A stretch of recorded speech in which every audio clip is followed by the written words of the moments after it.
ముచ్చటగా 3 అనుభవాల చేత మన దేవుని వాక్యాన్ని ధ్యానం చేద్దాం. ముచ్చటగా 3 అనుభవాల చేత మన దేవుని వాక్యాన్ని ధ్యానం చేద్దాం. మొట్టమొదటి మాట మనం చదువుకుందాం. జీవము గల దేవుని సంఘములో యేసుక్రీస్తు వారు స్వరక్తం ఇచ్చి సంపాదించిన సంఘములో ప్రజలు ఎలా ఉండాలి? 7వ మాటగా లూకాసు సువార్త 21వ అధ్యాయము 36వ వాక్యం. లూకాసు సువార్త 21వ అధ్యాయము 36వ వాక్యాన్ని చదువుకుందాం. కాబట్టి మీరు జరగబో వీటన్నిటిలోనూ తప్పించుకొని మనుష్య కుమారుని ఎదుట నిలువబడుటకు శక్తి గలవారు మగునట్లు ఎల్లప్పుడూ ప్రార్థన చేయుచు మెలకుగా ఉండుడని చెప్పాను. ఎందుకని ఇక్కడ 7వ అనుభవంగా జీవముగల దేవుని సంఘములో ప్రజలు జనులు ఎలా ఉండాలి అంటే ప్రార్థనలో నిలకడగా ఉండాలి. 7వ అనుభవం ఏంటంటే ప్రార్థనలో నిలకడగా ఉండాలి. ఎందుకని ప్రార్థనలో నిలకడగా ఉండాలి? ఆ మాట మరలా చదవండి అక్కడ. కాబట్టి రాబోతున్నటువంటి సందర్భాల్లో కొన్ని కార్యక్రమాలు జరుగుతాయి, కొన్ని విరోధమైనటువంటి అనుభవాలు జరుగుతాయి. వాటన్నిటిని కూడా మనము దాటుకొని నిలబడి ఉండాలి అంటే చదవండి అక్క.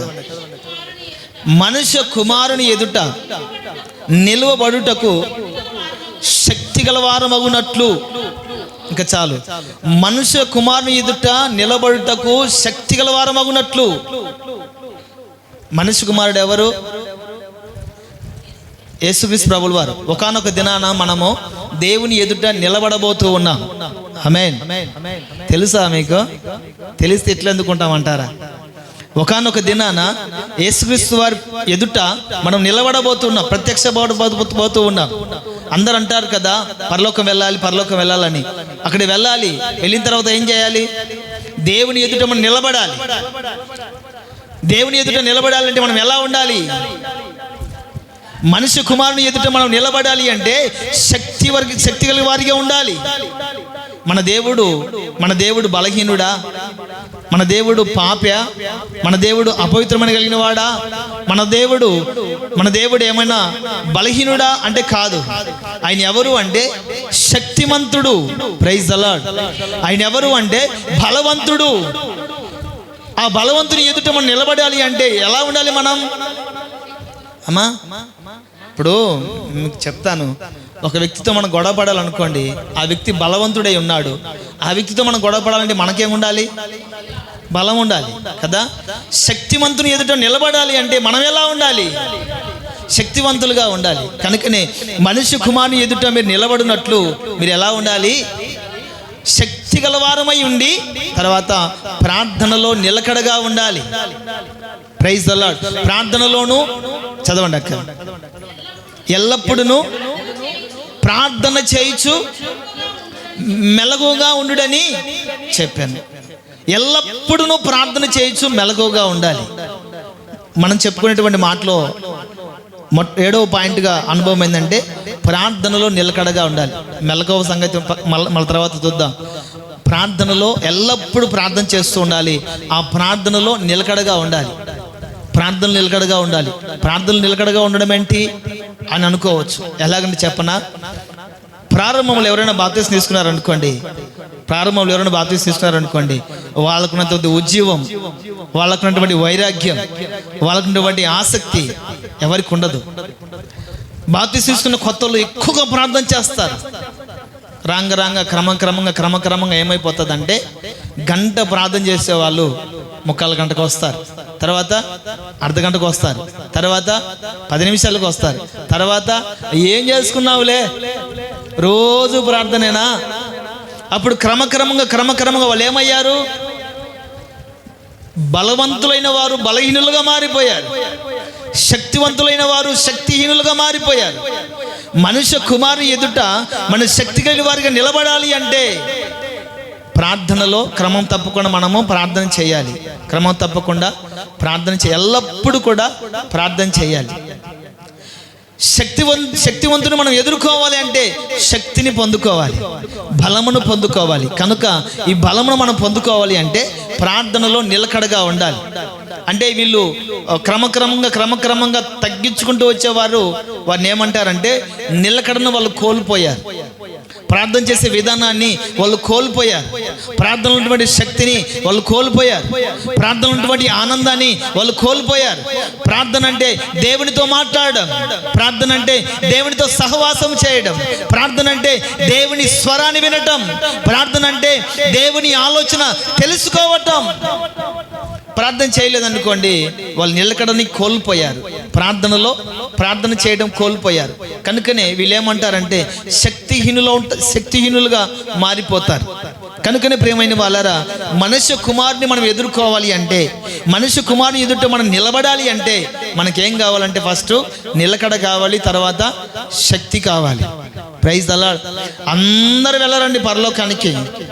కనుకనే యేసుక్రీస్తు ప్రభువు వారు అంటారు, ప్రభువా ప్రభువా అని పిలుచు ప్రతివాడు కూడా, తెలీదు మా వాక్యం తెలుసు కదా, ప్రభువా ప్రభువా అని పిలుచు ప్రతివాడు కూడా పరలోకంలో ప్రవేశించడు, నా తండ్రి చిత్త ప్రకారం నెరవేర్చు ప్రతివాడు కూడా పరలోక రాజ్యాన్ని స్వతంత్రించుకుంటాడు. Praise the Lord. హల్లెలూయా. మనం పెదవులతో కాదు కానీ పిలవాల్సింది, ప్రార్థన చేస్తూ మెలకుగా ఉండి నిలకడగా ఉండి దేవుని ఎదుట నుండి శక్తిని పొందుకోవాలి. అప్పుడే మనము దేవుని ఎదుట నిలబడగలుగుతాము. నా ప్రియమైన వాళ్ళరా, జీవము గల దేవుని సంఘములో జనులు ఎలా ఉండాలి అంటే ప్రార్థనలో నిలకడగా ఉండాలి. ఇప్పుడు ఒక్కొక్కరిని అడుగుదాం, అమ్మ మీరు ఎంతసేపు ప్రార్థన చేస్తారు అని అడిగితే చెప్పగలుగుతారా? ఎందుకో నేను 10 నిమిషాలు చేస్తానయ్యా, ఒక అర్ధగంట సేపు చేస్తాను, ఒక గంట సేపు చేస్తాను, దేవునితో 2 గంటల సేపు నేను ప్రార్థనలో పోరాడుతాను అని చెప్పగలిగే టైమింగ్ ఎవరికైనా ఉందంటారా? లేనప్పుడు మనం ఎలా పరలోకంలో ఉంటామని ఎలా అనుకుంటారు? ప్రార్థన జీవితం మనకు లేనప్పుడు, ప్రార్థన అనుభవం మనకు లేనప్పుడు, ప్రార్థనలో పెనుగులాడే ఆ అనుభవము మనకు లేనప్పుడు, ప్రార్థనలో దేవుని స్వరాన్ని వినగలిగినటువంటి ఆ మనోహరమైన అనుభవాన్ని మనము లేనప్పుడు ఎలా పరలోకంలో ఉంటామని అనుకుంటారు? అవివేకం కదా. ప్రార్థన చేయడమే రాదు, ప్రార్థనలో పోరాడే తత్వమే మనకు లేదు, ప్రార్థనలో నిలకడగా ఉండే అనుభవమే మనకు లేదు, ప్రార్థనలో శక్తిని పొందుకొని శక్తివంతులుగా మారాలంటువంటి ఆలోచన కూడా మనకు లేదు. పరలోకంలో ఉంటామని ఎలా అనుకుంటారు? జీవము కలిగిన దేవుని సంఘములో ఇక్కడ మనం ప్రార్థనలో నిలకడగా ఉంటేనే అక్కడ చేరుకోగలగం. Praise the Lord. హల్లెలూయా. మన బార్డర్లో, దేశ సరిహద్దుల్లో సైనికులు ఉంటారు, తెలుసుగా, సైనికులు ఉంటారు. వారిని వచ్చిన పార్టీని పంపిస్తారు అక్కడికి. సెలెక్ట్ అయిపోగానే మనకు జవాన్గా వాళ్ళు సెలెక్ట్ అయిన వెంటనే పంపిస్తారా? బార్డర్లోకి పంపిస్తారమ్మా? ట్రైనింగ్ ఇస్తారు. ట్రైనింగ్ ఇచ్చి వారిని బాగా నల్లగొట్టి అన్ని అనుభవాలు వాళ్ళకి నేర్పించి, తర్వాత వీడు బార్డర్లో ఉండడానికి సరైన వాడు, వీడు నిలబడగలడు, వీడు పోరాడగలడు అని తెలిసిన తర్వాతనే కదా అక్కడ పంపించేది. ట్రైనింగ్ అయిపోయిన తర్వాతనే అతను డ్యూటీ వేస్తారు. ఇక్కడ భూలోకంలో ఉన్నప్పుడు ఇది ఒక ట్రైనింగ్. జీవము కలిగిన దేవుని సంఘంలో ఇక్కడైనా అక్కడైనా ఒకేలా ఉంటుంది. ఇక్కడ సరి చేయబడిన వాడు, ఇక్కడ ట్రైనింగ్ పొందిన వాడు, ఇక్కడ తర్ఫీదు పొందిన వాడు అక్కడ కూడా అలాగనే ఉంటాడు. Praise the lord. ఇక్కడ తర్ఫీదు పొందకుండా, ఇక్కడ ట్రైనింగ్ చేయకుండా, ఇక్కడ అనుభవాలు నేర్చుకోకుండా డైరెక్ట్గా పరలోకానికి వెళ్తారంటారా? వెళ్తారమ్మా? వెళ్ళారు అనుకోండి, ఒకవేళ మామూలు మాట చెప్తాను, వెళ్ళారు అనుకోండి, అక్కడికి వెళ్ళి అమ్మ ఆకి రాదు అంటారు. ఇక్కడ ట్రైనింగ్ లేదనుకోండి, డైరెక్ట్గా పరలోకానికి వెళితే అక్కడ ఏమంటారు అంటే బీడి ముక్క ఏమరాదు, నోరు దూలదుగా ఉంది. అక్కడికి వెళ్ళి మాటను సరి చేసుకోలేరు. కనుకనే ఇక్కడ ఉన్నటువంటి ఈ దేవుని సంఘములో ప్రజలు సరి చేయబడితే అక్కడికి సెలెక్ట్ అవుతారు. ఇక్కడ ప్రార్థన చేయడం రాదు, ఇక్కడ పాటలు పాడడం రాదు, చప్పట్లు కొట్టడం రాదు, ఆరాధన చేయడం రాదు, దేవునికి స్తుతి చెల్లించడం రాదు, దేవుని ఆత్మచేత నింపబడడం రాదు. కానీ పరలోకానికి వెళ్ళాలంటే ఇది అవివేకం కదంటారా? ట్రైనింగ్ లేని వాడు ఎవడు కూడా బార్డర్కి వెళ్ళడు. అది టీచర్ ట్రైనింగ్ అయినా, పోలీస్ ట్రైనింగ్ అయినా, ఏ ట్రైనింగ్ అయినా కూడా ఉద్యోగానికి పంపించే ముందు ఏం చేస్తారమ్మా? ట్రైనింగ్ ఇస్తారు. ఏ ఉద్యోగానికి వెళ్ళినా కూడా, ఏ ఉద్యోగానికి సెలెక్ట్ అయినా కూడా మొట్టమొదటిగా ట్రైనింగ్ ఇస్తారు. ఒక కంపెనీలోకి పనికి వెళ్ళనివ్వండి, కనీసం ఒక కంపెనీలోకి పనికి వెళ్ళినా కూడా ఫస్ట్ ఆఫ్ ఆల్ అతనికి ట్రైనింగ్ ఇస్తారు. కంపెనీలో ఇలా ట్రైనింగ్, ఇలాగ షరతులు ఉంటాయి, ఇలా కొన్ని కండిషన్స్ ఉంటాయి, ఇలా కొన్ని అనుభవాలు ఉంటాయి. ఇవన్నీ నేర్చుకున్న తర్వాతనే కంపెనీలో ఉద్యోగాన్ని జాయినింగ్ ఇస్తారు. వచ్చిన వెంటనే అప్లికేషన్ తీసుకున్న వెంటనే ఉద్యోగం ఇవ్వరు. ఏ ఉద్యోగానికి వెళ్ళినా కూడా స్టార్టింగ్లో ట్రైనింగ్ ఉంటుంది, కొన్ని అనుభవాలు చెప్తారు. కనుకనే ప్రియమైన వాళ్ళరా, ఆ పరలోక పట్టణంలో మనం అక్కడ నిలిచి ఉండాలి అంటే ప్రార్థనలో శక్తిని పొందుకోవాలి. మనిషి కుమారుని మనం ఏదో ఒక రోజు ఎదుర్కొంటాం. మనిషి కుమారుని ఏదో ఒక రోజు మనం ఎదుర్కొంటాం. ఆ దేవుని ఎదుట మనం నిలబడాలి అంటే శక్తిని పొందుకోవాలి. లేదనుకోండి, ఆయన చూస్తానే మన గుండె అయిపోతుంది. ఆయన చూడగానే గుండె ఆగిపోతుంది. బైబిల్ గ్రంథంలో ఉన్నాయి. యేసుక్రీస్తు ప్రభుల వారు వస్తానన్న దేవుడు తప్పకుండా వస్తాడు. ఆయన వచ్చిన తర్వాత శక్తి లేనటువంటి వారు ఏం చేస్తారంటే ఆయన కన్నులతో చూస్తారు. మనమే కాదు, మన భక్తులు అని కాదు, దేవుని నమ్ముకున్న వాళ్ళు చూస్తారు, దేవుని నమ్మని వాళ్ళు కూడా ఆయన చూస్తారు. ప్రతి నేత్రము కూడా ఆయన చూస్తుందని దేవుని వాక్యం సెలవిస్తుంది.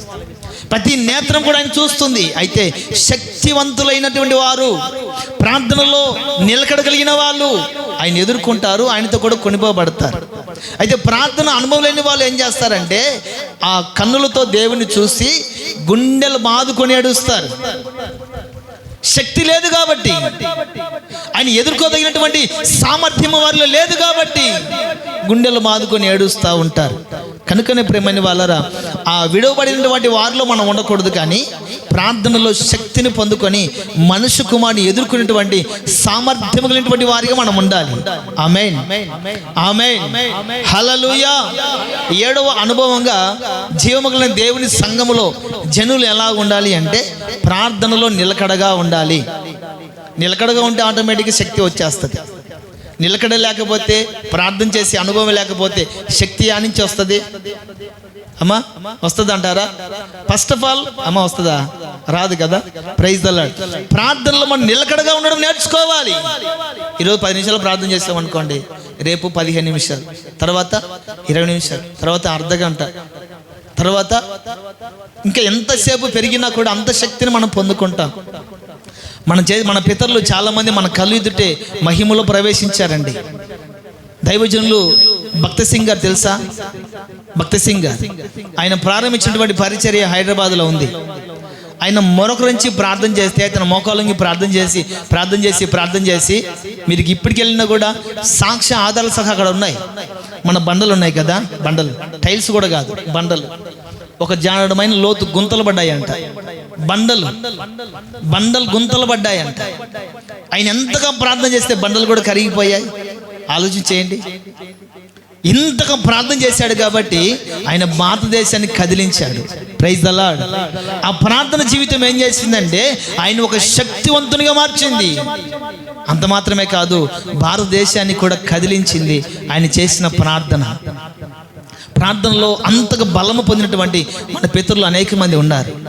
కనుకనే ప్రియమైన వాళ్ళరా, మనం ప్రార్థన చేసే విధానంలో ఎలా ఉండాలంటే నిలకడగా ఉండాలి. క్రమక్రమంగా మీరు బయటికి వెళ్ళిన తర్వాత మీరు ఫాలో అవ్వండి. మీరు ఒక తీర్మానం చేసుకొని, ప్రభువా ఈ మాసంలో నేను ప్రార్థనలో నిలకడగా ఉంటానని ఒక నిర్ణయాన్ని మీరు తీసుకుంటే, ఇంతవరకు మీరు ఒక 10 నిమిషాలు చేశారేమో, 15 నిమిషాలు, రోజు ఒకే రోజు అని కాదు. నేను ఎప్పుడో చిన్నప్పుడు అనుకుంటా మ్యారేజ్ కాకతానికి గుత్తికి వెళ్ళాను. గుత్తికి వెళ్ళిన తర్వాత 7 మెట్ల ధ్యానం అని ఒకటి పెడతారు. నాకు అదంటే చాలా ఇష్టం. బాగ్రాపేటకి వెళ్ళిన, బాగ్రాపేటలో ఉంది కదమ్మా, అక్కడ బాగ్రాపేటలో కూడా ఉంటుంది 7 మెట్ల ధ్యానం అనేది నాకు చాలా ఇష్టం. ఆ 7 మెట్ల ధ్యానం ఇంచుమించు గంట సేపు చేస్తారు. గంట సేపు పైబడి అనుకుంటా నాకు తెలిసి. మోకాళ్ళతోనే ఒక గంట సేపు, 2 గంటల సేపు దేవునికి స్తోత్రం, హల్లెలూయా. అసలు పరలోకం అనే కనబడుతుంది. మరి 2 గంటల సేపు మోకాళ్ళ మీద ఉన్నామనుకోండి, వాళ్ళేమో ప్రార్థన చేస్తూ ఉంటారా, మన మోకాళ్ళ మీద ఉంటామా? పొరపాటు ఎవరైనా మోకాళ్ళ వస్తాను దిగితే వెంటనే పక్కన ఉన్నటువంటి వాలంటీర్లు వచ్చి ఏం చేస్తారంటే 2 సంఖ్యలు చేయి పెట్టి లేపుతారు. ఎందుకని? సేవకులకి ఏమైనా వాళ్ళ మీద పగనా, వాళ్ళ మీద కక్షనా? ఎందుకని 2 గంటల సేపు మోకాళ్ళ మీద పెట్టాలి? ఇక్కడ ట్రైనింగ్ అయితే అక్కడ దేవునితో ఉంటారు. ప్రైజ్ ది లార్డ్, హల్లెలూయా, హల్లెలూయా. కనుకనే ప్రియమైన వాళ్ళరా, ఈ ప్రార్థనలో నిలకడగా ఉండడం నేర్చుకోవాలి. బైబిల్ గ్రంథం అంతట్లో కూడా దేవుని హృదయాన్ని కరిగించగలిగినది ఏదైనా ఉందంటే అది ప్రార్థన. యాకోబు గారు రాత్రి అంతా ప్రభు పాదాలు పట్టుకుని బ్రతిమలాడాడు, అయ్యా నీవు నన్ను దీవిస్తాను కానీ నేను ఇక్కడి నుంచి దాటి వెళ్ళనివ్వను అని ప్రార్థనలో పోరాడి పోరాడి పోరాడి పెనుగులాడి మొత్తం మీద దేవుని చేత దీవించబడ్డాడు. Praise the lord. క్రమక్రమంగా ప్రార్థన మనం ఏం చేయాలంటే నిలకడగా ఉండాలి. అదే యాకోబు గారు 10 నిమిషాలు అడిగాను, అర్ధగంట సేపు నుంచి అడుగుతా ఉన్నా, గంట సేపు నుంచి అడుగుతా ఉన్నా, నువ్వు నన్ను దీవించవా, సరే పో అని నిలకడను కోల్పోయాడు అనుకోండి, దీవెన వచ్చేదా? రాదు. కనుకనే ప్రియమైన వాళ్ళారా, జీవమగిలిన దేవుని సంఘములో ఇక్కడైనా పరలోకములనైనా మనం నిలబడి ఉండాలి అంటే, ప్రవేశించాలి అంటే జనులు ఎలా ఉండాలి అంటే ప్రార్థనలో నిలకడగా ఉండాలి. ఆమేన్, హల్లెలూయా. అసలు ప్రార్థనే చేయము అన్న వాళ్ళకి ఏం చెప్పలేము, అంతేనంటారా? అసలు మనం ప్రార్థనే చేయము అన్న వాళ్ళకి ఏం చెప్పాల్సిన అవసరం లేదు. ప్రార్థన చేయాలి, నేను కూడా ప్రార్థన నిలకడగా ఉండాలి, నేను కూడా మా పితరుల వల్లే ప్రార్థనలో పోరాడి జయాన్ని పొందాలి అనుకున్న వాళ్ళకి ఈ సూచనలు వర్తిస్తాయి. అసలు ప్రార్థన చేయం, మాకేం అవసరం లేదు, ఏదో మందిరానికి వచ్చాం వెళ్ళిపోయాం అన్నట్లుగా ఉన్న వాళ్ళకి చెప్పాల్సిన అవసరం లేదు. మందిరంలో ఉన్నప్పుడు ఒకలాగా, బయటికి వెళ్ళిన తర్వాత ఈ చెవిలో విని ఆ చెవిలో వదిలిపెట్టే వాళ్ళకి ఎన్ని ప్రసంగాలు చేసినా ప్రయోజనం లేదు. కనుకనే ప్రియమైన వాళ్ళరా, మీలో ఎవరైనా ఆత్మలో ప్రేరేపించబడి నేను కూడా ఈ సమయం నుండి ప్రార్థనలో నిలకడగా ఉంటాను, ప్రార్థనలో దేవుని శక్తిని పొందుకొని దేవుని ఎదుట శక్తివంతునిగా నిలబడతాను అన్న వాళ్ళకు ఈ మాటలు నిర్ణయించుకోండి, తీర్మానం చేసుకోనండి. మీరు బయటికి వెళ్ళిన తర్వాత క్రమక్రమంగా ప్రార్థన చేయడం ప్రారంభించండి. నిత్యముగా ప్రార్థనలో నిలకడను నా దేవుడు మీకు దయచేయును గాక, ప్రార్థనలో శక్తిని దేవుడు మీకు కుమ్మరించును గాక. ఆమేన్. బైబిల్ గ్రంథంలో చాలా మంది ఆయా సమయాలను బట్టి ప్రార్థన చేశారండి. చాలా మంది పేర్లు మీకు చెప్తా. చాలా మంది వారికి ఉన్నటువంటి అనుభవాలను బట్టి, వారికి ఉన్నటువంటి పరిస్థితులను బట్టి ఆయా క్రమంలో వాళ్ళు ప్రార్థన చేస్తారు. కొన్ని అనుభవాలు చెప్తారు. బాలుడు అయినటువంటి సమూయేలు ప్రార్థన చేశాడు. ఎప్పుడు ఆయన ప్రార్థన చేశాడంటే బాల్యము నుండే ఆయన ప్రార్థన అనుభవం కలిగిన వాడిగా బైబిల్ సెలవిస్తుంది. బాల్యం నుండి అంటే చిన్న పిల్లవాడిగా ఉన్నప్పటి నుంచి కూడా ఆయనకు ప్రార్థన చేసేది అలవాటు. Praise the Lord, hallelujah. ప్రతి మనిషికి ఏదో ఒక అలవాటు ఉండాలండి. లోకస్తులు చెప్పేవాళ్ళు, బిడ్డ తాగుతావా? లేదు. మందు తాగుతావా? లేదు. లేకపోతే ఇంకేమన్నా ఉన్నాయా? లేదు. ఏం అలవాట్లు ఉన్నాడు మనిషి ఎందుకు అవుతాడు? ఏదో ఒక అలవాటు ఉండాలి, ఏదో ఒకటి అలవాటు ఉంటేనే మనిషి అంటారు అని లోకస్తులు అంటూ ఉంటారు. నేను చెప్తున్నాను, నిజమే, అలవాటు ఉండాలి. అది ప్రార్థన చేసే అలవాటు ఉండాలి. ప్రైజ్ ద లార్డ్, హల్లెలూయా, హల్లెలూయా. సమూయేలుకు ఉన్నటువంటి అలవాటు ఏంటంటే ఎక్కడ ఉన్నా, ఎలా ఉన్నా, ఏ పరిస్థితుల మధ్యలో ఉన్నా కూడా ప్రార్థన చేసే అలవాటు. ఎప్పటి నుండి? చిన్న వయసులో నుండి అతనికి ప్రార్థన చేసే అలవాటు ఉంది. తర్వాత తిమోతి అనే ఒక భక్తుడు ఉన్నాడు. బైబిల్ గ్రంథంలో తిమోతి అనే ఒక యవనస్తుడు ఉన్నాడు. అతనికి ఏం అలవాటు అంటే తన యవన ప్రాయంలో ప్రార్థన చేసే అలవాటు. ఎక్కువ శాతము ప్రతి మనిషిలో యవన ప్రాయంలోనే పొరపాట్లు జరుగుతూ ఉంటాయి. యవన దశలోకి వచ్చినప్పుడే, యవన దశలో ఉన్నప్పుడే చేయకూడని కార్యక్రమాలు చేసి అవమానాన్ని కొని తెచ్చుకుంటూ ఉంటారు. యవన ప్రాయంలోని జీవితము పతనం అవడానికి గల కారణం అవుతుంది. కానీ ఈ యవనస్తున్నటువంటి తిమోతి యవన ప్రాయంలో ప్రార్థన చేసేవాడంట. ప్రైజ్ ద లార్డ్, హల్లెలూయా. అతనుకున్నటువంటి విశ్వాసాన్ని బట్టి దేవుడు కూడా తన ఆత్మీయ తండ్రి పౌలు గారు కూడా అతన్ని మెచ్చుకున్నట్లుగా చూస్తాం. పౌలు గారికి ఉన్నటువంటి తిమోతికి ఉన్నటువంటి విశ్వాసాన్ని బట్టి తన దైవజనుడు పౌలు గారు అతన్ని మెచ్చుకున్నట్లుగా కూడా మనం చూస్తాం. అతడు ఏ అనుభవాలతో ప్రార్థన చేశాడంటే యవన సమయంలో, యవన దశలో అతను ప్రార్థన చేసేవాడు. మన యవనస్తులు ఉండారు, పాట పాడమంటే వద్దులేనా, మన పిల్లలు కాదు, మన పిల్లలు చక్కగా పాట పాడతారు. Praise the lord. ప్రతి శనివారం మన ఆర్కే పాట పాడతాడు, మందిరం అంతా కదిలించబడుతుంది. జీవనదిని నా హృదయములో ప్రవహింపచేయుమయా. ఆర్కే పాడే పాట ఇది. మన గణేష్ అన్న కూడా పాట పాడతాడు, రాత్రి కూడా పాడాడు. నిత్యము స్తుతించిన నీ రుణము తీర్చలేను, సమస్తము నీకిచ్చిన నీ త్యాగము మరువలేను. యవన బిడ్డలను బట్టి నేను ఎంతో సంతోషించాను. కానీ కొంతమంది యవనస్తులు ఉంటారు, ప్రార్థన రావడానికి, చర్చికి రావడానికి అంగీకరించరు. తల్లిదండ్రులు చెప్పినా కూడా తిరస్కరిస్తారు. వారు లోకమైనటువంటి కార్యాలను బట్టి, అనుభవాలను బట్టి సంతోషిస్తూ ఉంటారు, జీవితాన్ని పాడు చేసుకుంటూ ఉంటారు. కానీ తిమోతి అయినటువంటి యవనస్తుడు యవన దశలో, యవన ప్రాయములో, యవన జీవితంలో అతడు ప్రార్థన చేసేవాడని దేవుని వాక్యం సెలవిస్తుంది. భక్తుడైనటువంటి దావీదు ఉన్నాడు. ఆ దావీదుకు ఉన్నటువంటి అలవాటు ఏంటంటే ప్రతి ఉదయమున ప్రార్థన చేసేవాడు. హల్లెలూయా. ప్రతి ఉదయమున ప్రార్థన చేసేవాడు. ఎందుకయ్యా ప్రతి ఉదయమున ప్రార్థన చేసేది అని దావీదుని అడిగితే దావీదు అంటాడు, నేను రేయి మొదటి జామున లేచి ప్రతి ఉదయమున నేను ప్రార్థన ఎందుకు చేస్తున్నానో తెలుసా? ప్రతి ఉదయం నేను లేచి ప్రార్థన చేసినప్పుడు నా దేవుని ప్రసన్నత నేను చూస్తాను. Praise the lord. నా దేవుని ప్రసన్నత నేను చూస్తాను. నా దేవుని మహిమ చేత నింపబడతాను. నా దేవుని స్వరాన్ని నేను వింటాను.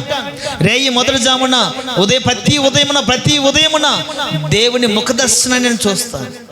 ఇంతటి శ్రేష్టమైన అనుభవాలు ప్రతి ఉదయమున దావీదు చూసేవాడు.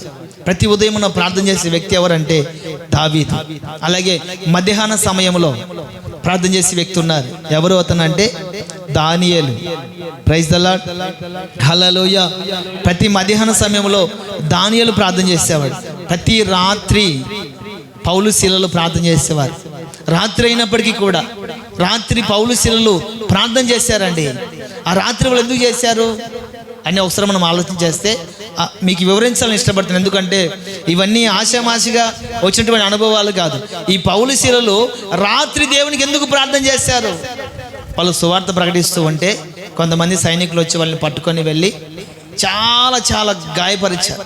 ఒక మాట చెప్పాలంటే పౌలు గారికి ఒంటి మీద వస్త్రాలు కూడా లేవు, చినిగిపోయాయి. బట్టలు చినిపోయేటట్టుగా కొట్టారు. కొట్టిన తర్వాత చెరసాల వేసి, ఇంకా జైల్లో వేస్తే మామూలుగా ఉంటుందా చెప్పండి? నేను దేవుని మహాకృప అనుకోవచ్చు, ఒక నైట్ అంతా జైల్లో గడిపా. ఇంకా ఒక 10 సంవత్సరాల క్రితం అనుకోవచ్చు, ఒక రాత్రి అంతా జైల్లో గడిపా. బహుశా అనుభవాలు నాకు తెలియడానికి ఏమో దేవుడు ఆ జైలు తీసుకెళ్ళి తెలియదు, కానీ ఒక రాత్రి అంతా నేను జైల్లో గడిపా. చూసా అక్కడ ఉన్నటువంటి పరిస్థితులు. సాయంత్రం 6-7 అయ్యేసరికి స్టేషన్లో ఉన్నటువంటి పోలీసు వారందరూ కూడా రౌండ్కి వెళ్తారు. రౌండ్కి అంటే చూడడానికి కాదు, తాగడానికి. రౌండ్కి వెళ్ళేసి కొంతమంది డ్యూటీస్ పెడతారు ఎస్ఐ గారు, వాళ్ళ డ్యూటీకి వెళ్ళిపోతారు. ఇక్కడ స్టేషన్ ఇంచుమించు ఒక 10 మంది ఉంటారండి. 10 మంది ఆ టౌన్కి వెళ్ళేది, తాగి వచ్చేది, స్టేషన్లో ఎవరుంటే వాళ్ళని కొట్టేది. ఆ కొట్టడం మామూలు కాదు. కొందరిని పడుకోబెట్టి కొడతారు, కొంతమంది ఏళ్ళ తీసి కొడతారు, కొంతమంది బట్టలు కూడా తీసి కొడతారు. దేవుని మహాకృప చేత నన్ను ఏం అనలేదు. Praise the Lord. హల్లెలూయా. అంటే మా మీద వేరే వ్యక్తి తప్పుడు కేసు పెట్టి ఒక 5 మంది వెళ్ళామనుకోండి, 5 మందిలో నేను ఒక్కడిని. రాత్రి అంతా అక్కడ ఉన్నాను. వాళ్ళని కొట్టేటప్పుడు మాకు భయం వేసి లేచి కూర్చుండేది. మాకు తెలిసినటువంటి పోలీసు వారు వచ్చి, రే మిమ్మల్ని కదలే పడుకోండి. ఎక్కడ పడుకుండేది? వాళ్ళు చావు దెబ్బలు కొడతా ఉంటే, వాళ్ళు అరుస్తూ ఉంటే నిద్ర పడుతుందా? ఈ పౌలు గారి శీలని కూడా చెరసాలు వేసి చిత్రహింసలు చేశారు. శరీరం అంతా నలిగిపోయింది. ఒక మాట చెప్పాలంటే ఒంటి మీద బట్టలు లేకుండా చినిగిపోయేటట్టుగా కొట్టారంటే ఎంతగా కొట్టింటారో ఒకసారి అర్థం చేసుకోండి. ఇంకా ఏదోలే దేవుని కృప చేత జైల్లో ఉన్నాం, కాసేపు రెస్ట్ తీసుకుందాం, కాసేపు నిద్రపోయి తెల్లవారి మళ్ళీ ఒకవేళ విడుదల చేస్తే మరలా వేదొక ప్రాంతానికి వెళ్ళి సువార్త చెప్పుకుందాంలే అనుకోవచ్చు కదండి. మధ్యరాత్రి వేళ శరీరం అంతా సహకరించకపోయినా, శరీరం అంతా గాయాలతో నిండిన, శరీరం అంతా నల్లగొట్టబడిన మధ్యరాత్రి వేళ పౌలు శీలలు లేసి దేవునికి ప్రార్థన చేస్తున్నారు. హల్లెలూయా, హల్లెలూయా. మధ్యరాత్రి వేళ వాళ్ళు ప్రార్థన చేశారండి. మనం చేసామా ఈ రోజున? రాత్రి 7 గంటలు అయితేనే మగల్లి రేకులు. ఏ రేకులుమా? టీవీ చూడడం సరిపోతుంది. ఇంకా కాస్త టైం అయితే అన్నం తినడం, నిద్రపోవడం. తెల్లారేసరికి ఏమన్నా లేచి ఏమన్నా ప్రార్థన చేసుకుందామా? పొరగబెట్టుకోవడం, పర ఓడ్చడం. ఇంకా ప్రార్థన ఎప్పుడు మనిషి జీవితంలో? మధ్యరాత్రి వేళ ఆరోగ్యం సహకరించకపోయినా, శరీరం సహకరించకపోయినా, పరిస్థితులు అనుకూలించకపోయినా మధ్యరాత్రి లేచి ప్రార్థన చేశారండి పౌలు శీలలు. అలాగే పేతురు అపాయం వచ్చినప్పుడు పేతురు ప్రార్థన చేసినట్లుగా మనం చూస్తాం. అలాగే మనిషి జీవితంలో దుఃఖం రాకుండా ఉంటుందా? దుఃఖం వస్తుందమ్మా? ప్రతి మనిషి జీవితంలో దుఃఖం అనేది వస్తుంది. కానీ దుఃఖం వచ్చినప్పుడు మనం ఏం చేస్తామంటే వాళ్ళకి వీళ్ళకి చెప్పుకోనో, లేకపోతే వాళ్ళకి వీళ్ళకి చెప్పుకొని, అయితే మన దుఃఖాన్ని పోగొట్టుకొని ఏదో ఒక రకంగా మేనేజ్ చేస్తాం, కానీ ప్రార్థన చేయం. దుఃఖం వచ్చినప్పుడు ప్రార్థన చేసిన వ్యక్తి ఎవరంటే హన్నా. స్త్రీ అయినటువంటి హన్నా గారు తన దుఃఖంలో ప్రార్థన చేసినట్టుగా మనం చూస్తాం. ప్రతి మనిషిలో కూడా శ్రమ వస్తుంది. శ్రమలో ఏం చేస్తారు? శ్రమ వచ్చినప్పుడు ఏం చేస్తారు? వాళ్ళకి వీళ్ళకి చెప్పుకుంటారు, వీళ్ళ సహాయాన్ని అడుగుతారు, లేకపోతే ఏదో ఒక కార్యక్రమాన్ని చేస్తారు, కానీ ప్రార్థన చేయరు. కానీ యోబు గారి జీవితంలో వచ్చినటువంటి శ్రమను బట్టి యోబు గారు ఏం చేశారంటే ప్రార్థన చేసినట్లుగా మనం చూస్తాం. మరణపు అంచుల వరకు వెళ్ళినటువంటి వ్యక్తి ప్రార్థన చేస్తారని ఎవరైనా అనుకుంటారా? ఏదైనా అనారోగ్య చేత బాధపడుతూ, లేకపోతే దీర్ఘకాల వ్యాధుల చేత బాధపడుతూ అతడు మరణపు అంచుల వరకు వెళ్ళిపోయాడు అనుకోండి, ఆ మరణపు అంచులు ఉన్నటువంటి వ్యక్తి ప్రార్థన చేస్తాడని ఎవరైనా అనుకుంటారా? కానీ ఒక వ్యక్తి ప్రార్థన చేస్తాడు. అతడు కూడా ఒక యవనస్తుడు, స్టెఫెన్ సువార్త ప్రకటిస్తూ ఉన్నప్పుడు రాళ్లతో కొడుతున్నారు, రక్తము ధారలుగా కారుతూ ఉంది. మరో కొద్ది నిమిషాల్లో అతను మరణిస్తాడు. మరికొద్ది నిమిషాల్లో ఈ లోకాన్ని విడిచిపెట్టి వెళ్ళిపోతాడు.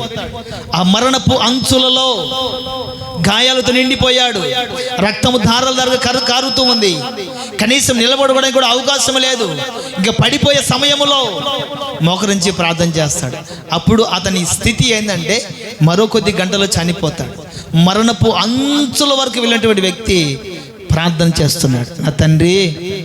నా తండ్రి వీరేం చేస్తున్నారు, వీరికి తెలియదు, వీరిని క్షమించని ప్రజలను క్షమించి కన్ను మూశాడండి.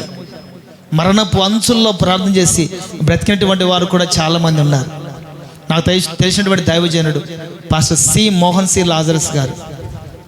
లాజరస్ గారు చెన్నైలో ఉంటారు. ఆయన తల్లిదండ్రులు అందరు కూడా విడిచిపెట్టారు. ఇంకా ఎందుకులే, ఇక్కడ వీడి బ్రతకడు అని చెప్పి యవనస్తుడు అండి, 14 సంవత్సరాలు 15 సంవత్సరాల యవనస్తుడు మంచం మీద పడుకోబెట్టారు. మరో కొద్ది గంటల్లో చనిపోతాడని చెప్పిన తర్వాత ఎవరో ఎక్కడో సువార్త ప్రకటిస్తుంటే ఆ మైక్ శబ్దం ద్వారా తన చెవిన వినబడింది, ఇదిగో నమ్మిన వాడు రక్షించబడతాడు, నమ్మని వానికి శిక్ష విధించబడుతుంది.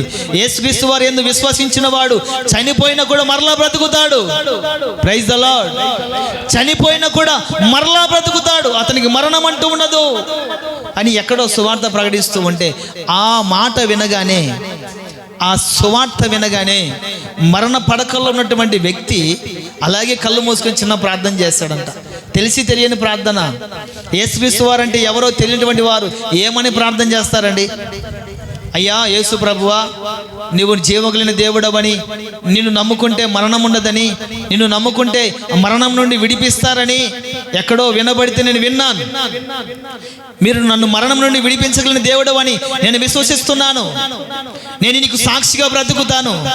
నన్ను మరణం నుండి విడిపించండి, మరణం నుండి తప్పించండి, జీవానికి నన్ను దాటించండి అని మనసులో ప్రార్థన చేస్తున్నాడు అంటండి. వాళ్ళ అమ్మగారు అందరు కూడా వాళ్ళ పనులు వాళ్ళు ఉన్నారు. అలాగే మరణ మంచంలో ఉన్నటువంటి వ్యక్తి ప్రార్థన చేయగా అలాగే మా మంచం మీదనే మోకరించి ప్రార్థన చేస్తున్నాడంట. Praise the lord. ఉన్నారు కదమ్మా, ఉన్నారా? Praise the Lord. హల్లెలూయ. మరణపు అంచుల వరకు వెళ్ళినటువంటి వ్యక్తి ఆ మాట వినగానే ప్రార్థన చేసిన వెంటనే పడుకొని లేవలేనటువంటి వ్యక్తి ఆ మంచం మీదనే కూర్చొని ప్రార్థన చేస్తున్నాడంట. దేవునికి మహిమ కలుగును గాక. హల్లెలూయ. మరణపు అంచుల వరకు వెళ్ళినటువంటి వ్యక్తి ప్రార్థన చేస్తాడు. ఎవరు అతను అంటే స్టెఫెన్. అలాగే పని ప్రారంభించేటప్పుడు ప్రార్థన చేశాడు వ్యక్తి ఎలియాజరు. అబ్రహాము దాసుడు అయినటువంటి ఎలియాజరు ఏ పని ప్రారంభించినా కూడా ప్రారంభములో ప్రార్థన. పని ప్రారంభించేటప్పుడు ప్రార్థన చేసే వ్యక్తి ఎవరంటే ఎలియాజరు. పని ముగించిన తర్వాత ప్రార్థన చేసే వ్యక్తి ఎవరంటే సొలొమోన్. అంటే ఫస్ట్లో ప్రారంభంలో ప్రార్థన చేస్తారు, కానీ కొంతమంది ఏం చేస్తారంటే ప్రారంభంలో ప్రార్థన చేస్తారా, ఆ పని సంపూర్ణం అయిపోయిన తర్వాత దేవుడిని మర్చిపోతారు. ఇప్పుడు ప్రభువా, మా కుమారుడు వివాహం ఘనంగా, జయకరంగా, మహిమకరంగా జరగాలని స్టార్టింగ్లో ప్రార్థన చేస్తారు దేవుని సహాయం కొరకు. ఆ వివాహం ఘనంగా, జయకరంగా జరిగింది అనుకోండి, తర్వాత మర్చిపోతారు. ప్రారంభంలో ప్రార్థన చేసే అలవాటు ఎలియాజర్ది. ఆ పని పూర్తయిన తర్వాత ప్రభువా, ఈ పనిని జయకరంగా జరిగించారు, అందుని బట్టి మీకు స్తోత్రం అని ప్రార్థించే వ్యక్తి ఎవరంటే సొలొమోన్. హల్లెలూయా. ఇన్ని అనుభవాలు చెప్పాను కదా, ఇంతమంది ఇన్ని అనుభవాల చేత ఉన్నారు. బాల్యంలో ప్రార్థన చేసింది ఎవరు అమ్మా? బాల్యంలో ప్రార్థన చేసింది ఎవరు? సమూయేలు. యవనంలో ప్రార్థన చేసింది ఎవరు? తిమోతి. ప్రతి ఉదయం మనం ప్రార్థన చేసిన ఎవరు? దావీదు. మధ్యాహ్నం ప్రార్థన చేసిన ఎవరు? రాత్రి వేళ ప్రార్థన చేసిన ఎవరు? అపాయంలో ప్రార్థన చేసిన ఎవరు? పేతురు. దుఃఖంలో ప్రార్థన చేసిన ఎవరు? హన్న. శ్రమలో ప్రార్థన చేసింది ఎవరు? యోబు. మరణపు సమయంలో ప్రార్థన చేసిన ఎవరు? స్టెఫన్. పని ప్రారంభంలో ప్రార్థన చేసిన ఎవరు? ఎలియాజరు. పని ముగించేటప్పుడు ప్రార్థన చేసింది ఎవరు? సొలొమన్. ఇన్ని అనుభవాలు అంటే ఇంచుమించుగా 11 అనుభవాలు మీకు చెప్పాను. ఒక్కొక్క అనుభవం ఒక్కొక్క మనిషిలో, ఒక్కొక్క అనుభవము ఒక్కొక్క మనిషిలో మనం చూస్తాం. కానీ ఇన్ని అనుభవాలు కలిగినటువంటి ఒక్క వ్యక్తి మీకు చెప్తాను. 11 అనుభవాలు 11 వ్యక్తులు మనం చూసాం, అంతేనా కదా? 11 అనుభవాలు 11 మంది వ్యక్తులు మనం చూసాం. ఈ అన్ని అనుభవాలు కూడా ఒకే ఒక వ్యక్తిలో ఉన్నాయి. ప్రైజ్ ద లార్డ్, హల్లెలూయా. ఎవరు ఆ వ్యక్తి? అన్ని అనుభవాలు అన్ని సమయాలలో ప్రార్థన చేసిన వ్యక్తి ఎవరంటే నజరేయుడైన యేసుక్రీస్తు. హల్లెలూయా, హల్లెలూయా. అన్ని అనుభవాలలో ఆయన ప్రార్థన చేసేవాడు. అన్ని సమయాలలో ఆయన ప్రార్థన చేసేవాడు. చిన్న వయసులో ప్రార్థన చేయలేదంటారా? యేసుక్రీస్తు ప్రభుల వారు చేశాడు. యవ్వనంలో ప్రార్థన చేశాడు. ప్రతి ఉదయమున ప్రార్థన చేశాడు. మధ్యాహ్నంలో ప్రార్థన చేసేవాడు. రాత్రి వేళ ప్రార్థన చేసేవాడు. అపాయంలో ప్రార్థన చేసేవాడు. దుఃఖంలో ప్రార్థన చేసేవాడు. శ్రమలో ప్రార్థన చేసేవాడు. పని ప్రారంభంలో ప్రార్థన చేసేవాడు. పని ముగింపులో కూడా ప్రార్థన చేశాడు. పని ప్రారంభంలో ఎలా ప్రార్థన చేశాడంటే, ప్రభువా, గిన్నె నీ చిత్తం అయితే గిన్నె నా ఎద్దు నుండి తొలగించండి, అయినా కూడా నీ చిత్తమే సిద్ధించునుగా. కానీ పని ప్రారంభించాడు. పని ముగించిన తర్వాత ఏమని ప్రార్థన చేశాడు? నా తండ్రి, నీవు నాకు అప్పగించిన పనిని భూమి మీద నెరవేర్చి, నీవు నాకు అప్పగించినటువంటి పనిని భూమి మీద, నువ్వు నాకు అప్పగించినటువంటి పనిని సంపూర్తి చేసి భూమి మీద నిన్ను మహిమ పరిచితిని అని ముగించాడు. ప్రైజ్ ద లార్డ్, హల్లెలూయా. యేసుక్రీస్తు వారు అన్ని విషయాల్లో అన్ని సమయాలలో కూడా ఆయన ప్రార్థన చేశాడు. మరి మనము కూడా ప్రార్థనలో నిలకడగా ఉండాలి. అన్ని సమయాలలో ప్రార్థన చేస్తూ నిలకడగా ఉండి ప్రార్థనలో శక్తిని పొందుకోవాలి. కనుకనే ప్రియమైన వాళ్ళరా, జీవము గల దేవుని సంఘములో జనులు ఎలా ఉండాలి అంటే ప్రార్థనలో నిలకడగా ఉండాలి. శక్తి పొందుకున్న దేవుడు ఎరుగు. కానీ ఫస్ట్ ఆఫ్ ఆల్ ప్రార్థన చేయడం నేర్చుకోవాలి. ప్రార్థన చేయడం నేర్చుకోవాలి. రేపటి వారం నేను అడుగుతాను. ఇప్పుడు మీ సమయం నాకు చెప్పలేదు. మీరు ఎంతవరకు ప్రార్థన చేస్తున్నా నాకు తెలియదు, కానీ సాక్ష్య రూపంలో నేను చెప్తారులేండి. అన్న, నేను పోయిన వారము 10 నిమిషాలు ప్రార్థన చేసేవాడిని, వాక్యమైన తర్వాత 20 నిమిషాలు ప్రార్థన చేయగలుగుతున్నాను అని సాక్ష్యమని చెప్పరా? అమ్మ, చెప్పరా? ప్రైజ్ ద లార్డ్, హల్లెలూయా, హల్లెలూయా. కాబట్టి ప్రియమైన వాళ్ళరా, జీవమగల దేవుని సంఘములో ప్రజలు ఎలా ఉండాలి అంటే ప్రార్థనలో నిలకడగా ఉండాలి. ఆమేన్, ఆమేన్. రెండవ అనుభవం చదువుదాం. రెండవ అనుభవం కొలస్సీ రాసిన పత్రిక 4వ అధ్యాయము 2వ వాక్యం.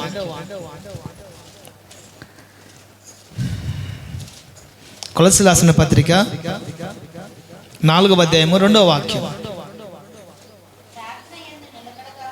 ప్రార్థన యందు నిలకడగా ఉండి కృతజ్ఞత గల వారై దాని యందు మెలకువగా ఉండుడి. ఫస్ట్ది ప్రార్థనలో నిలకడగా ఉండాలి. రెండవ అనుభవం వచ్చేసి మెలకువగా ఉండాలి. అమ్మా, రెండవది నిద్రపోతూ ఉండాలా? మెలకువగా ఉండాలా? మెలకువగా ఉండాలి. ప్రార్థనలో నిలకడగా ఉండాలి. రెండవది మెలకువగా ఉండాలి. నేను అంటాను, నిద్రపోవడానికి మన ఇల్లుందిగా, బెడ్రూమ్లో మంచం ఉందిగా, ఫ్యాన్ ఉందిగా, కూలర్ ఉందిగా, అవసరమైతే ఏసీ ఉంది కదా. మరి దేవుడు ఎందుకు మెలకువగా ఉండమని చెప్తున్నాడు? మెలకువగా ఉండమని ఎందుకు చెప్తున్నాడు దేవుడు? ఎందుకంటే దేవుడు భూమి మీదకి రాబోతున్నాడు కాబట్టి ఆయన మనం ఎదుర్కోవాలంటే ఏం చేయాలి? ఏం చేయాలమ్మా? మెలకువగా ఉండాలి. ఎందుకని మెలకువగా ఉండాలి అంటే ఆయన ఎప్పుడు వస్తారో ఎవరికి తెలియదు. చెప్పాడు? ఎవరికన్నా తెలియదు. ఎలా వస్తాడు కూడా చెప్పాడు. ఎలా వస్తాడంటే ఆయన దొంగ వలె వస్తాడు. ఎప్పుడు వస్తాడో తెలియదు, ఎప్పుడు పోతాడో తెలియదు. దొంగ ఏమని చెప్పి వస్తాడమ్మా? చెప్పి రాడు. అలాగని దేవుడు దొంగ అని కాదండి. దొంగ అయితే చెప్పకుండా వస్తాడు, చెప్పకుండా వెళ్ళిపోతాడు. ఆయన అలా వస్తాడని దేవుని వాక్యం సెలవిస్తుంది. ఇంకొక మాట చెప్తే ఆయన కనురెప్ప చాటున కూడా వస్తాడు. కనురెప్ప మనం అట్లా తెరిచే లోపల వెళ్ళిపోతాడు.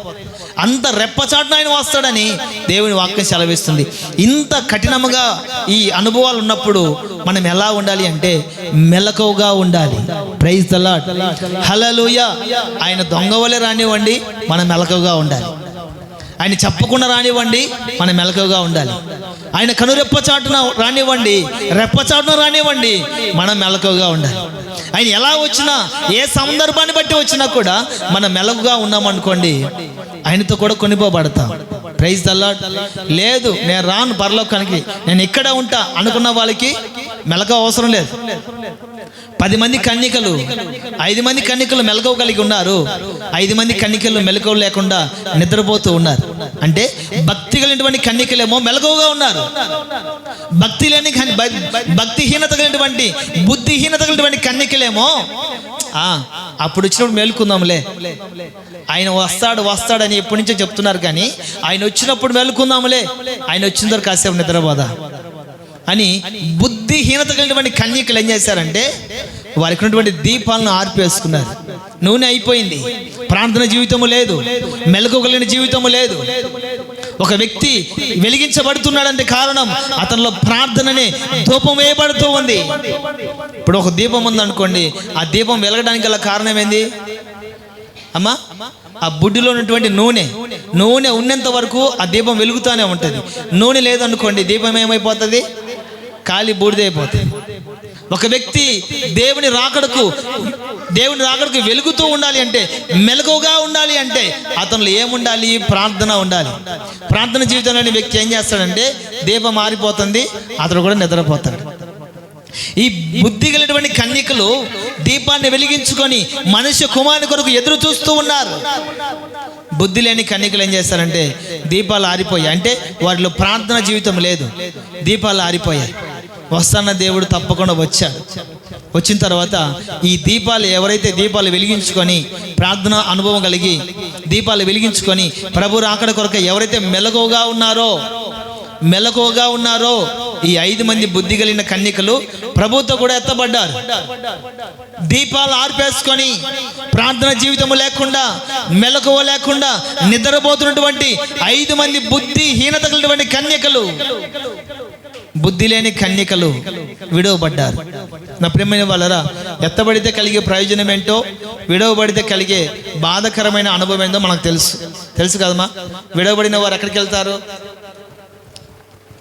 మీరు చెప్తే నేను త్వరగా ముగిస్తాను కదా, మీరు చెప్పకుండా మౌనంగా ఉంటే.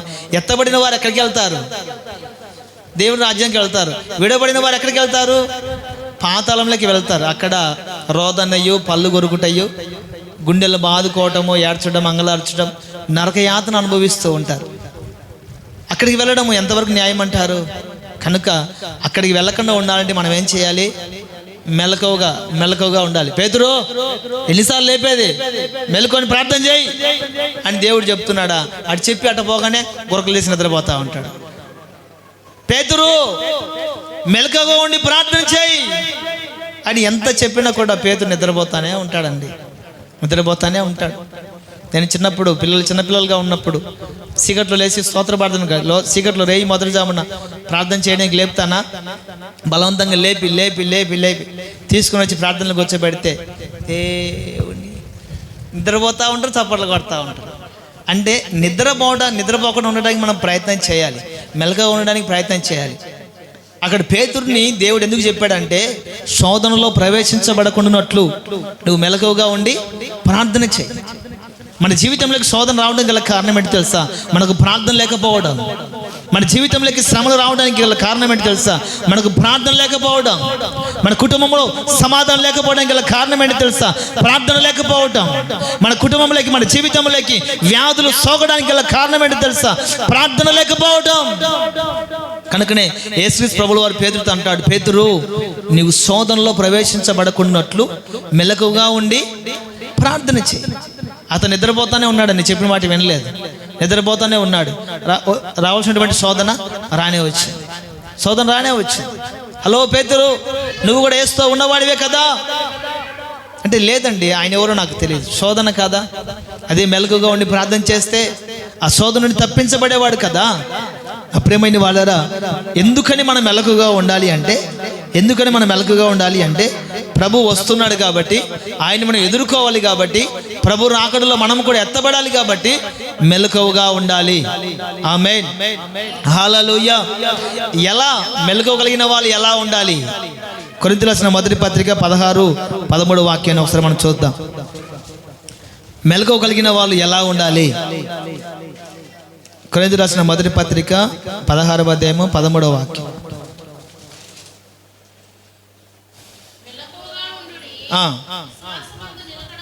విశ్వాసమందు నిలకడగా ఉండుడి, పౌరుషం గలవారై ఉండుడి, బలవంతులై ఉండుడి, మీరు చేయు కార్యములన్నీ ప్రేమతో చేయండి. ఇక్కడ మెలకువగా ఉన్న వాళ్ళకి కొన్ని అనుభవాలు, మెలకువగా ఉన్న వాళ్ళకి కొన్ని అనుభవాలు, నిద్రపోతున్న వాళ్ళకి అనుభవాలు అవసరం లేదు.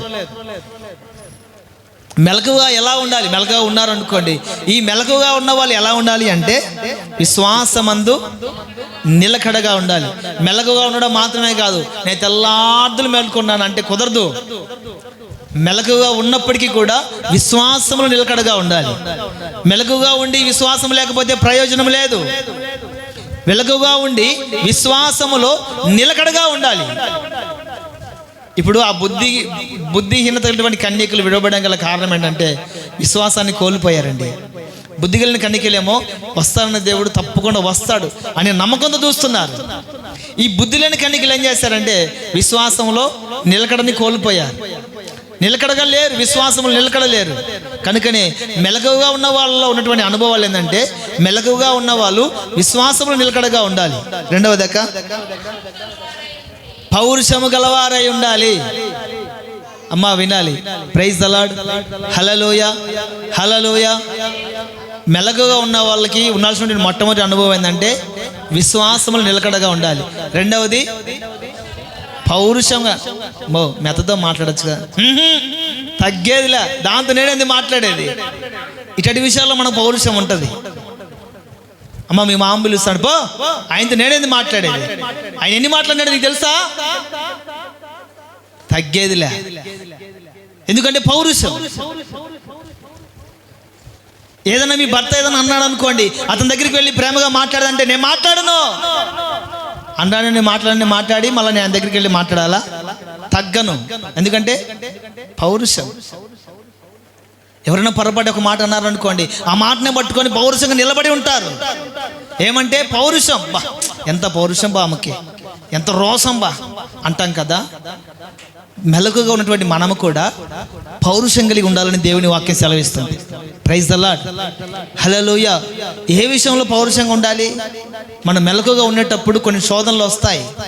ఆ దేవుడు ఎప్పుడోలే వచ్చేది, ఇప్పుడు కాదులే అన్నాడు అనుకోండి, లేదు, ఆయన వస్తాడు. పౌరుషంగా ఉండాలి, రోషం కలిగి ఉండాలి. ఆత్మీయ జీవితంలో కొనసాగించబడుతున్నప్పుడు కొన్ని బలహీనతలు ఎదురవుతూ ఉంటాయి, కొన్ని కార్యక్రమాలు ఎదురవుతూ ఉంటాయి. వాటన్నిటిని కూడా ఎదుర్కోవాలంటే మనలో పౌరుషం ఉండాలి. ఏలియా గారు బయలు ప్రవక్తలకి మధ్యలో ఒక పౌరుషం లాంటి సవాల్ ఎదురవుతుంది. ఏలియా గారు అంటారు, నా దేవుడు జీవగల దేవుడు అని పౌరుషం కలిగి రోషం కలిగి ప్రకటించాడు. ఆత్మీయ జీవితంలో ఆత్మీయునికి క్రైస్తవునికి పౌరుషం అనేది చాలా ప్రాముఖ్యమైనదండి. ఎందుకంటే మనం ఆరాధిస్తున్న దేవుడు కూడా రోషం కలిగిన వాడు, పౌరుషం కలిగిన వాడు. కనుకనే నిర్గమకాండము 19వ అధ్యాయంలో చెప్తాడు, ఇదిగో నేను తప్ప వేరొక దేవుడు లేడు. ఆకాశం అందే కానీ భూమి ఎందే కానీ భూమి ఎందున్న నెల ఎందే కానీ ఏ ప్రతిమకు కూడా మీరు నమస్కరించకూడదు, పూజించకూడదు. నేను తప్ప వేరొక దేవుడు లేడు. నేను రోషం కలిగిన దేవుణ్ణి అని చెప్తాడు. దేవుడు రోషం కలిగిన వాడైతే ఆయన ఆరాధించే వారు ఎలా ఉండాలి? రోషం లేకుండా, సిగ్గుచారం లేకుండా ఉంటారా? చెప్పాలమ్మా. అపవాది అనేవాడు భూమి మీద అటు ఇటు తిరుగుతూ ఉంటే దేవుడు అడుగుతారే, ఎక్కడి నుంచి వస్తున్నావురా అంటే దేవుడు అపవాది అంటాడు, భూమి మీద అటు ఇటు తిరుగుతూ వచ్చానండి. అటు ఇటు తిరిగేది ఎవడు? పిలవని పేరంటలకు వెళ్ళేది ఎవరు? అపవాదికి సంబంధించిన వాళ్ళు. రోషం ఉండదు, పౌరుషం ఉండదు. కనుకనే ప్రియమైన వాళ్ళరా, మెలకువ కలిగిన వాళ్ళలో ఉండాల్సినటువంటి రెండవ అనుభవం ఏంటంటే పౌరుషం కలిగి ఉండాలి. ప్రైజ్ ది లార్డ్, హల్లెలూయా. మూడవది చదవండి అక్క. బలవంతులై ఉండాలి, బలవంతులై ఉండాలి. మూడు అనుభవాలు కలిగి మనం మెలకువగా ఉంటే నిశ్చయముగా దేవుడు మనల్ని తనతో కూడా వెంటబెట్టుకొని తీసుకొని పోతాడు. ఆమేన్, హల్లెలూయా. మెలకువ కలిగిన వాళ్ళు విశ్వాసంలో నిలకడగా ఉండాలి, పౌరుషం కలిగి ఉండాలి, బలవంతులై ఉండాలి. మీరు చేయు కార్యములన్నిటి ప్రేమతో చేయుడి. నా ప్రియమైన వాళ్ళరా, మెలకువ కలిగి ఉండాలి. ప్రభువు ఎప్పుడు వస్తాడో కూడా తెలియదు. ఆయన వచ్చాడు అనుకోండి, మనం ఆయనతో కూడా మనల్ని వెంటబెట్టుకొని వెళ్ళాలి అంటే ప్రార్థనలో నిలకడగా ఉండాలి, మెలకువ కలిగి ఉండాలి. ఈ రెండు అనుభవాలు మనలో ఖచ్చితంగా తప్పకుండా ఉండాలి. దేవునికి మహిమ కలుగును గాక. ఏందో అయ్యా ఈ నెలలో ఏదో ప్రభు రాకడని, ఏదో సంఘం అని ఏదేదో చెప్తారు, కానీ మా బుర్రకి ఏమాత్రం ఎక్కట్లేదు అంటారా? ఏమాత్రం మాకు బుర్రకు ఎక్కట్లేదు. అప్పుడైతే వాగ్దానం గురించి చెప్పేటప్పుడు ఈ వాగ్దానం మాకు కావాలంటే ఈ అనుభవాలు ఉండాలి, ఈ అనుభవాలని వినడానికి చాలా ఈజీగా ఉండేది. కానీ ఇదేందో రాకడని, దర్శనం అని, సంఘం అని ఏందేందో చెప్తానోగా మాకేం అర్థం కాలేదు అంటున్నారా, అనుకుంటున్నారా? లేదు కదా. దేవునికి మహిమ కలుగును గాక. ఆమేన్. దేవుడు నాకు ఇచ్చిన దర్శనంలో సంఘాన్ని దేవుని రాకడకు సిద్ధపరచమని దేవుడు నాకు బయలుపరిచాడు. ఈ రాకడ గురించినటువంటి కొన్ని అనుభవాలు చెప్తా ఉంటే దైవజనులకి కూడా దేవుడు ఒక దర్శనం చూపించాడు. దేవుడు అంట ఒక తెల్లటి మేఘమును మన సంఘం మీద కప్పడం మాత్రమే కాకుండా మన్నాతో, వాక్యము చేత ప్రతి వారిని ఆయన తృప్తిపరుస్తున్నట్లుగా, మన్నా అనే వాక్యము ద్వారా ప్రతి వారి కడుపులు నింపుతున్నట్లుగా దేవుడు చూపించడం మాత్రమే కాదు, ఆ రక్షణ వస్త్రాలని దేవుడు ఒక్కొక్కరికి తొడుగుతూ వెళుతున్నాడంట. ప్రైజ్ ద లార్డ్, హల్లెలూయా. రక్షణ వస్త్రాల్ని ఒక్కొక్కరికి దేవుడు అలంకరిస్తున్నాడని దైవజనులు చెప్పినట్లుగా నేను వింటా. కారణం ఏంటంటే ఈ వాక్యం వినడానికి కాస్త కష్టంగా ఉండొచ్చు, అర్థం చేసుకోవడానికి కొంచెం టైం పట్టచ్చు, కానీ ఈ వాక్యము నిత్యముగా ప్రతి మనిషిని కూడా ప్రతి రాకడకు సిద్ధపరచునుగాక. ఆమేన్. జీవమగిలిన దేవుని సంఘములో జనులు ఎలా ప్రవర్తించాలి అంటే ప్రార్థనలో నిలకడగా ఉండాలి. రెండవది మెలకువగా ఉండాలి. మూడవ మాట చెప్పి నేను ముగిస్తాను. చివరి మాట కొలస్సీయులకు రాసిన పత్రిక 4వ అధ్యాయము 2వ వాక్యం.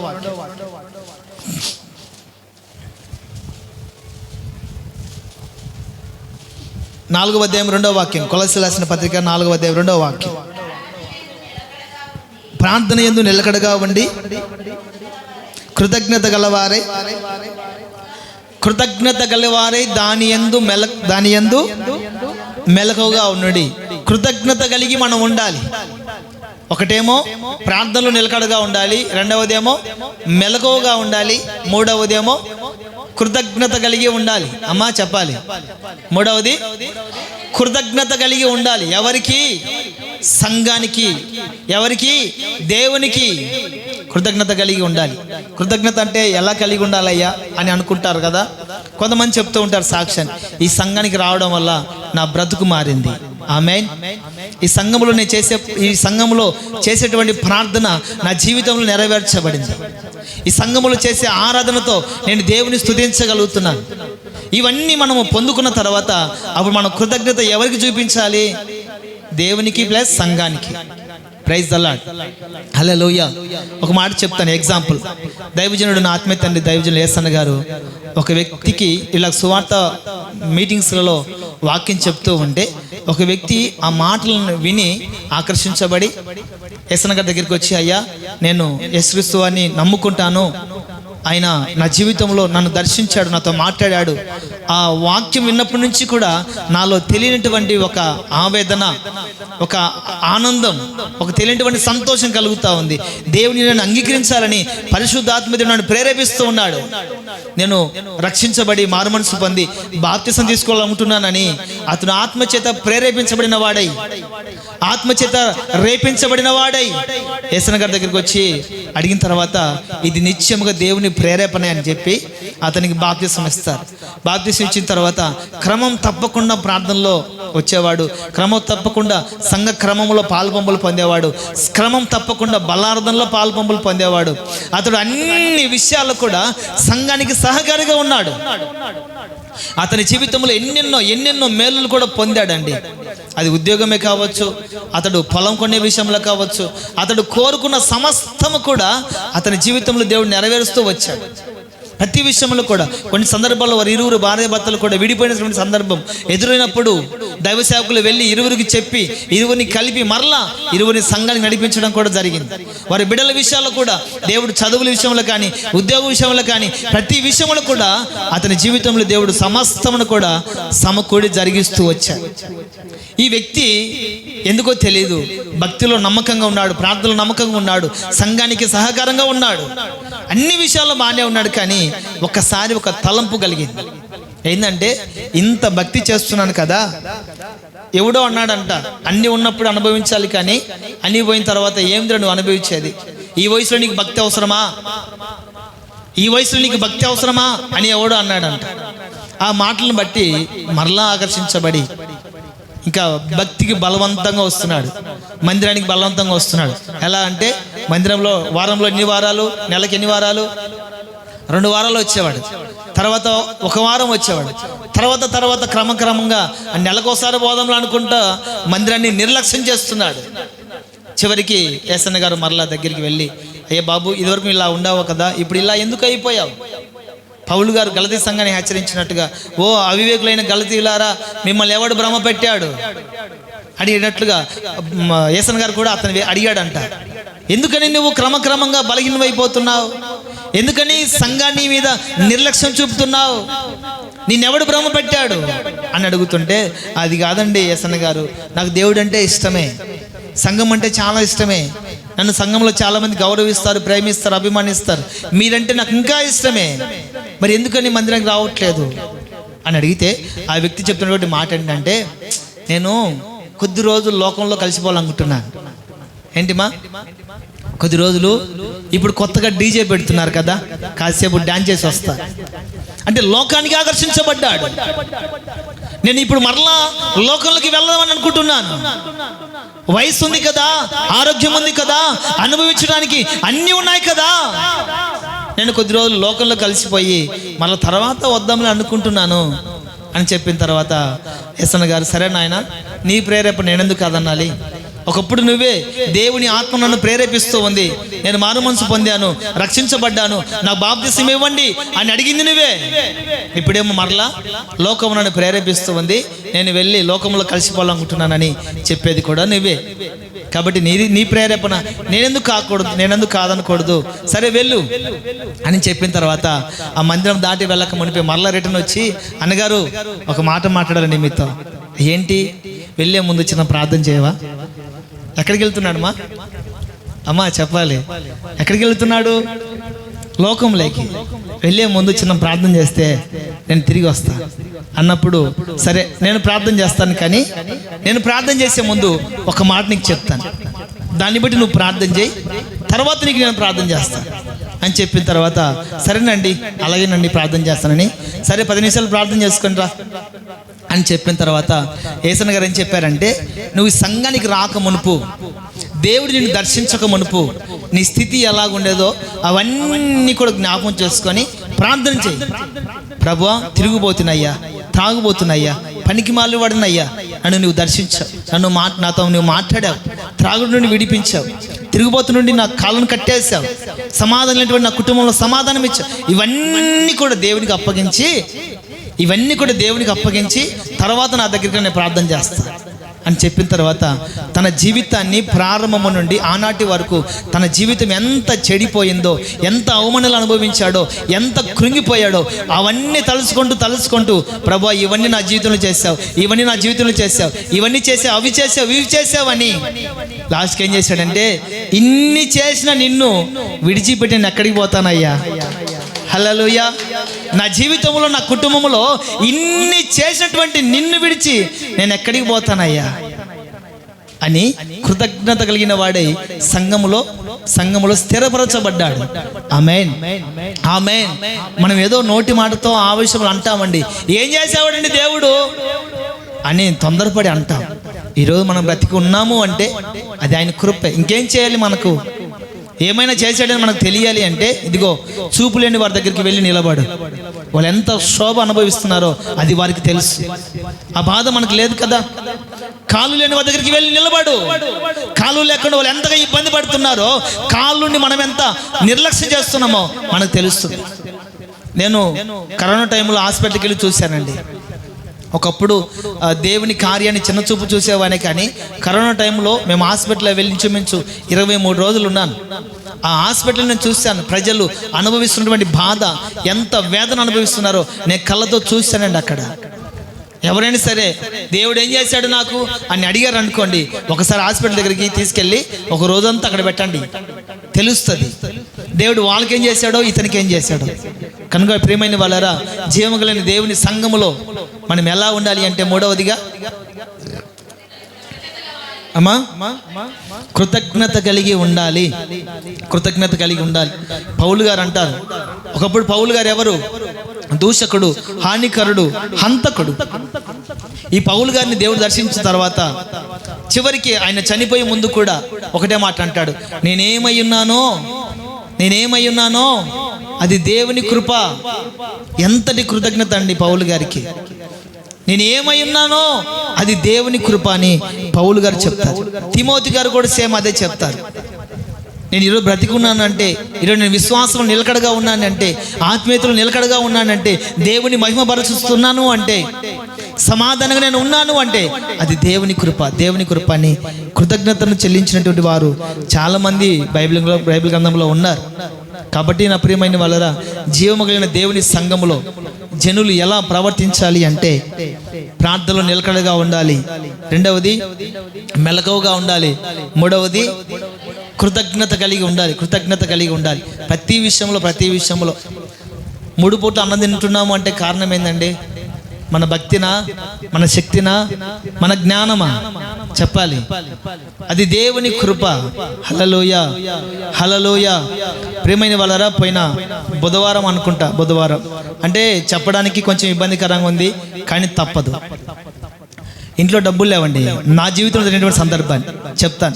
ఇంట్లో డబ్బులు లేవు, కనీసం 50 రూపాయలు కూడా లేవు. ఈ వారంలో, పోయిన వారంలో కనీసము 50 రూపాయలు కూడా లేవు. బండి పోయినంత వరకు నేను పోతాను, ఎక్కడ ఆగిపోతే అక్కడ చూద్దాంలే అన్నట్టుగా నేను బైక్ వేసుకుని ఇక్కడికి వచ్చాను. ఎంఆర్ఓ ఆఫీసులో పని మీద ఇక్కడికి వచ్చాను. ఇక్కడికి వచ్చిన తర్వాత మార్నింగ్ అయిపోయింది, సరిగ్గా 10-11 టైం అయింది. ఆర్కేకి ఫోన్ చేశాను. ఆర్కే వచ్చేసి ఇట్లా మందిరం దగ్గర ఉన్నానని చెప్పాను. గణేష్ అన్న కూడా ఫోన్ చేశాను, అన్న ఇప్పుడే వచ్చాను అన్న కడప నుండి, నేను కాసేపు రెస్ట్ తీసుకున్న తర్వాత వస్తానని చెప్పాను. 12 అయింది, 12:30 అయింది. 12:30 అయిన తర్వాత ఏమవుతుందమ్మా? ఆకలి అవుతుంది. 12:30 తర్వాత ఏమవుతుంది? ఇప్పుడు ఖచ్చితంగా 12:30 అయింది కాబట్టి మనకు కూడా ప్రస్తుతం అదే పరిస్థితిలో ఉన్నాం. 12:30 అయిన తర్వాత ఆకలి అవుతుంది. బయటికి వెళ్ళి తిందామంటే లేదు. పోనీ మన వాళ్ళు ఎంతమంది ఉన్నారు కదా, మా ఆకలి అవుతుంది అన్నం పెట్టండి మా అని అడగలుగుతామా? అడిగితేనేమో బిర్యానీలు పెడతారు. దేవునికి మహిమ కలుగును గాక. అంతగా ప్రేమించేటువంటి విశ్వాసం దేవుడు నాకు ఇచ్చాడు. అందుని బట్టి దేవునికి మహిమ కలుగును గాక. హల్లెలూయా. అడగలేని పరిస్థితి, అలాగని హోటల్కి వెళ్ళి తినలేని పరిస్థితి. అక్కడికి వెళ్తేనేమో మనకు తెలిసిన వాళ్ళు ఉన్నారు, రేపు డబ్బులు ఇస్తారు, నాకు బిర్యానీ పెట్టండి పెడతారు, కానీ వెళ్ళకూడదు. అంటే ఎందుకంటే దేవుడు ఒక్కొక్కసారి ఒక్కొక్క మార్గం కూడా మనం నడిపిస్తాడు. డబ్బు ఇచ్చి చూస్తాడు, డబ్బు తీసేసి కూడా చూస్తాడు. మనల్ని అభిమానించే వాళ్ళని ఇచ్చి చూస్తాడు, వారందరినీ కూడా తొలగించి చూస్తాడు. ఒక్కొక్కసారి మనల్ని ఒంటరిగా నిలబెడతాడు దేవుడు, మనల్ని పరీక్షించడానికి.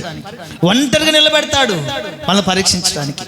సరేలేని ఆర్కేకి ఫోన్ చేసే లోపు రోడ్లోకి వెళ్ళొద్దాము, విఆర్ఓ మేడం వస్తుందని చెప్పేసి రోడ్లోకి వెళ్ళాలి. వెళ్ళిన తర్వాత మన ఉట్టూరులో భాస్కరన్న గారు ఉన్నారు కదా, కోవిడ్కి వెళ్ళారు. కనపడి అయ్యా వందనాలు అన్నాను. సరే ఎలా కనపడ్డారు, కానీ ఈరోజు మా నాన్నగారు చనిపోయినటువంటి రోజు, కాస్త సమాధి దగ్గరికి వెళ్ళి ప్రార్థన చేసేద్దాం రండి అంటే నేను కాదని లేక అక్కడికి వెళ్ళాను. ప్రార్థన చేసిన తర్వాత ఆయన కూడా అటు ఇటు తడివి చూసుకొని, అయ్యో కానుక పెడదామంటే 1 రూపాయి డబ్బులు లేవే అన్నాడు. ఇంకా మళ్ళీ పస్తే ప్రైజ్ ది లార్డ్ అనుకొని నేను అయ్యా పర్లేదు అనుకోకుండా మనం కలిసాం కదా, ప్రార్థన చేయడానికి దేవుడు ఈ సమయాన్ని ఇచ్చాడు, ప్రార్థన చేశాను, ఇంకంతే, ఇంకా వేరేది ఏం లేదని చెప్పేసి వస్తూ ఉన్నప్పుడు ఆ జామ తోటలు కదండి వాళ్ళ జామ తోటలోకి వెళ్ళి ఇన్ని కాయలు కోసుకొని వచ్చాడు, జామకాయలు. నేను సేవకులను ఒట్టి చేతులు పంపడం నాకు ఇష్టం ఉండదండి, ఈ జాంకాయలు తీసుకుని వెళ్ళని చెప్పాడు. జాంకాయలు తీసుకుని వచ్చాను, ఇక్కడేం పని అవ్వట్లేదు, అలాగే ఇంటికి వెళ్దామా కుదరదు అని చెప్పేసి ఆర్కే వచ్చాడు కదా, ఆ ఉప్పు కారం కలుపుకొని జామకాయలు కోసుకొని తిన్నాను, కడుపు నిండిపోయింది. Praise the lord. ఎందుకని మాట చెప్తున్నానంటే ఆ సమయానికి జాంకాయలు ఇచ్చినందుకు కూడా దేవునికి స్తోత్రం. ఆమేన్, హల్లెలూయా. నేను చెప్పాను కదా, దేవుడు బిర్యానీ ఇచ్చి చూస్తాడు, కడుపు కాలేటట్టుగా కూడా చేస్తాడు కొన్ని సందర్భాలను బట్టి. ఎందుకంటే మనం ఏ స్థితిలో ఉంటే ఎలా నడిపించబడతామన్నది దేవుడు మనల్ని పరీక్షిస్తాడు. పౌలు గారు కూడా అంటారు, నేను ధనవంతుడిగా ఉన్నప్పుడు ఎలా ఉన్నానో ధనం లేనప్పుడు కూడా అలాగనే ఉన్నాను. వస్త్రాలు ఉన్నప్పుడు ఎలా ఉన్నానో వస్త్రహీనునిగా ఉన్నప్పుడు కూడా నేను అలాగే ఉన్నాను. నాకు కావలసిన సమస్తమును కూడా నా దేవుని కొరకు నష్టంగా ఎంచుకున్నాను. నా ప్రియమైన వాళ్ళరా, మరోసారి మీకు చెప్తున్నాను, సంఘములో మనం ఎలాగుండాలి అంటే కృతజ్ఞత కలిగి ఉండాలి.